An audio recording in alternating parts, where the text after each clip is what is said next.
Tip number 5, take natural food supplements.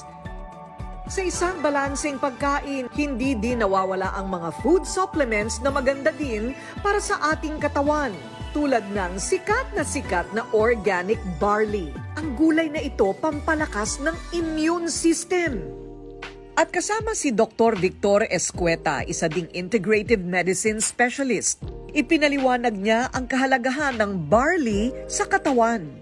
Paano nakakatulong ang barley? Sagana rin po ito sa mga antioxidants, sagana rin po ito sa chlorophyll, sagana po ito sa mga iba pang sangkap na kailangan ng katawan sa kanilang sa mga proseso na nangyayari sa katawan.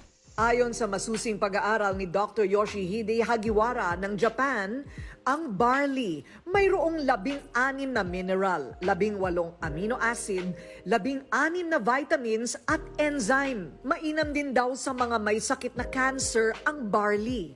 Nakakatanggal din daw ito ng goiter.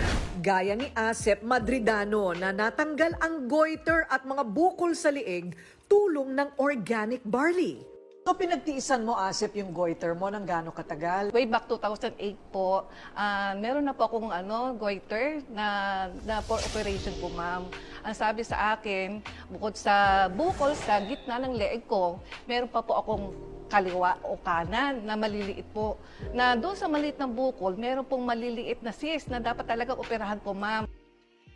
Nang maipakilala ng kanyang mister na si Joel ang organic barley juice, ininom niya ito at isang himala daw na unti-unting nawala ang mga bukol sa kanyang leeg.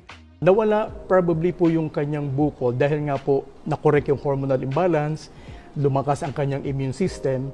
Kapag mahina po yung immune system ninyo, magkakaroon kayo ng pwedeng tumors, cancer, cyst, myoma, ang dami yung pwedeng maging problema sa katawan, lalo na sa mga babae.